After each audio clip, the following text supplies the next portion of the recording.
Hi everyone, so I'm going to be doing a live video about this shortly on my Facebook pages, but I just wanted to record this video for my YouTube followers because I made a video some months ago called TOWIE Analysis. Now TOWIE is the only way is Essex. People who are not from England are not going to have a clue what I'm talking about, but it's a reality TV show and it's about a group of young people at various ages who are in different relationships and they get up to all sorts. Now, if you want to watch my previous video, you can find it here on my YouTube channel and it's just called TOWIE, T-O-W-I-E Analysis. And it just talks about the couples. And I thought I'm going to make the same video, but this time I'm going to call it part 2 because it's the same couples. In fact, no, one of the couples are not together anymore. And all I'm going to do, it's not really supposed to be serious. Obviously, I'm a relationship counsellor. I also work with individuals where they've got issues with their relationships. Maybe they're struggling with stress, depression, self-worth and other issues. This was more meant to be light-hearted, but I do take my programme seriously when it comes to relationship programmes. I watched this 7-year switch, marriage boot camp, The Only Way is Essex, any program really that has relationship issues and stuff like that. I do find them interesting to watch because I'm actually analysing the couples and I'm thinking of like techniques, and sometimes I'll even think if I was counselling this couple, this is what I would do. Anyway, the couples I'm going to be talking about in this video are Lockie and Yaz. I don't know what Lockie's real name is, but that's what they call him. Miles and Courtney, Amber and Dan, and Pete and Shelby. They're a new couple recently. I'm going to try and make this video short because I know when I'm doing these analysis videos they can go on and on and on. So really the basis of the programme, as I've said, is it's just really talking about the lives of these people, how they live, and there's not really much to it, but the couples and how they interact with each other really creates a lot of drama on the show. And Lockie and Yaz, when I did my first part 1 analysis, they were the strongest couple. You know, there was a few little blips here and there with trust issues, but they were really strong. They were perfectly matched in terms of looks. They were moving in together. That's what they were considering. They had a loving couple. They were showing lots of affection towards each other. You know, I would have put them sort of 10 out of 10 really in terms of just how they interacted with each other. They're going through issues at the moment, and part of the issues are to do with the friends who are all getting involved in their relationship.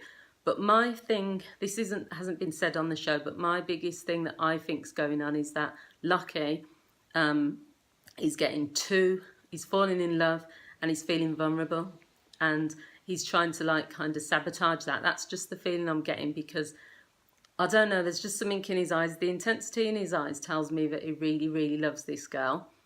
But I think they're starting like little bickering and little arguments, and, you know, she's gone home to her mum's to take a break and all the rest of it. And he's kind of saying to her, he's not sure if it's working. She really wants to fight for it. I think deep down he does want to fight for it, and I think he wants this relationship. But he's scared because he had a long-term relationship with Danielle, who I did the other analysis on, and I just think he's scared he doesn't want to be in that position anymore.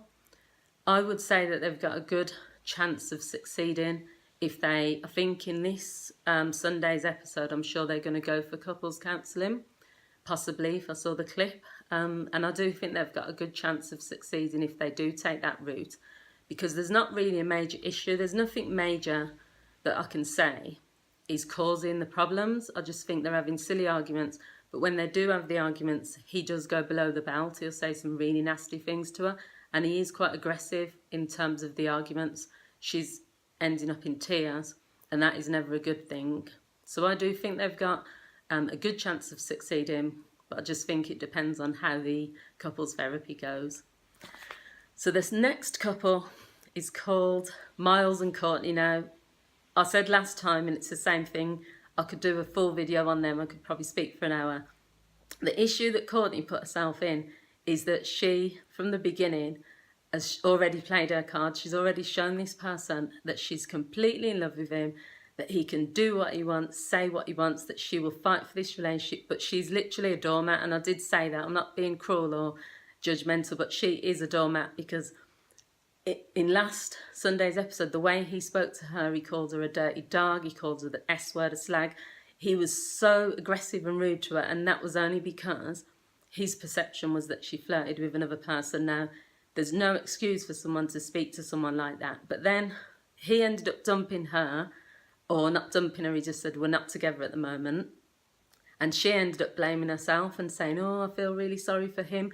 And that is a classic, what's it called, emotional abuse in my terms, because I just think if someone is holding all the power, he knows that she likes him, he could literally do anything to her and she would just forgive him. She's got to get tougher. I said it in the last video, she's got to be more assertive, and she's also quite a pretty girl, but she's just got low self-esteem. And if you're dating someone and you've got low self-esteem, you are never going to draw the line. So she just needs to have more boundaries. I don't see it working out. I said that last time. Personally, it's only my opinion. Other people might disagree.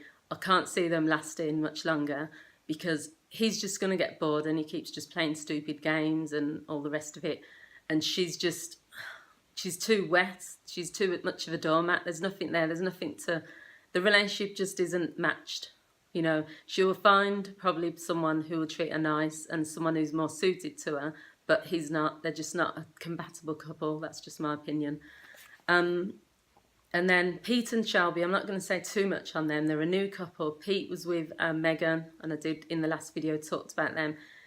He's now moved on to this new girl. She's a lovely girl and stuff. The only issue I think in his relationship with her is that he's allowing Chloe's friend to intervene too much. If you go to dinner with your friend who's a female and your girlfriend, and you actually say in front of your girlfriend, if my friend Chloe doesn't like you, then you haven't really got a chance. To me, that's disrespectful. Chloe's not his mum. Plus also, you don't let another female have that much power in your relationship, because your girlfriend should be number one. You shouldn't have like your friend be number one. Personally, I think Chloe's in love with him. I think that she, you could see it in her eyes that she's jealous of any relationship he has, but he's allowing her to dictate to him, you know, what sort of girls he should date. And that's like a no-no, that is. The other issue that's going on with them is that Shelby has someone else interested in her who she used to be a friend of. And I think there's potential for that to go somewhere. Do I see them lasting? I don't know. We'll have to wait and see on that one. I hope it does, because Pete's a nice guy and she's a nice girl. But I think if anything's going to go wrong, it's going to be Chloe. She's going to mess it up. Finally, because it's already a long video, and this is another couple that could do a whole like 20-minute video on, and that is Amber and Dan. All I want to say is the amount of times this girl Amber, they are basically just on-off relationship. They're not even a relationship. They're not a couple. They're sex buddies. The amount of times that she's said the words, we need to draw a line under it. I think I've counted it maybe 50 to 100 times. She keeps going back to him, having sex with him, crying when people say, oh, he slept with someone else, then saying it's over, then going back to him, having sex with him, crying when she found out he slept with someone. It's like a pattern.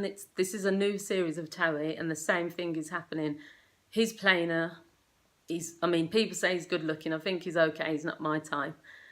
He's a good looking guy. Like, he knows he's got girls that are fighting over him. He knows he's got girls interested in him. He's never ever said to her that he's interested in her as a girlfriend. I think the key thing for her to understand, if you're listening, Amber, you might be watching this, is you can't change someone if that's the pattern that they're in. If a man is in that phase where he's in like player phase, where he wants to sleep with lots of women, he doesn't want to settle down, there's nothing you can do to stop him.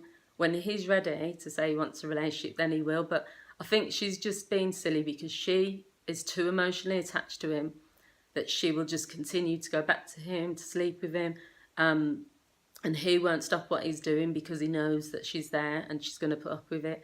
So the only reason this is going to end is if she puts an end to it. So that's not going to last, but it will last as an on-off thing, I think, for a bit longer. So overall, the couples in TOWIE are not looking too good. The strongest couple, which I don't really need to talk about, is Georgia and I can't remember his name, the blonde guy.